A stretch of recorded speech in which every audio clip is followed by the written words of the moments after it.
Hello ভাই লোক, সবাই কেমন আছেন? তো আশা করি সবাই ভালো আছেন। তো আপনারা স্ক্রিনে এই মাত্র যে ফটো এডিটিংটি দেখলেন, চাইলে আপনি খুব সহজে স্ন্যাপচ্যাটের মাধ্যমে এরকম একটি সুন্দর ফটো এডিটিং করতে পারবেন। তো কিভাবে এরকম সুন্দর স্মার্ট ফটো এডিটিং করবেন তা আপনাদেরকে আজকে আমি দেখাবো। আপনারা অনেকেই আছেন যারা সঠিকভাবে ফটো এডিটিং করতে পারেন, অথবা এডিটিং করলে তা দেখতে অতটা সুন্দর বা স্মার্ট লাগে না। আপনি যদি চান তাহলে খুব সুন্দর করে আপনার মোবাইল ফোনটি দিয়ে প্রফেশনাল মানে একটি ফটো এডিটিং করতে পারবেন এই স্ন্যাপচ্যাটের মাধ্যমে।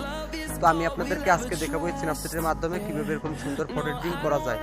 তো বন্ধুরা, আর কথা না বাড়িয়ে চলুন ভিডিওটি শুরু করা যাক। আমি আপনাদের সাথে আছি রঞ্জন, আর আপনারা দেখছেন বঙ্গ এডিটিং চ্যানেল। আজকে আমাদের এই ভিডিওটি এডিটিং করতে প্রয়োজন হবে স্ন্যাপচ্যাট নামের একটি অ্যাপ। অ্যাপটির লিঙ্ক আমরা ডিসক্রিপশন বক্সে দিয়ে দেবো, অথবা আপনি প্লে স্টোরে সার্চ দিলে অ্যাভেলেবেল পেয়ে যাবেন।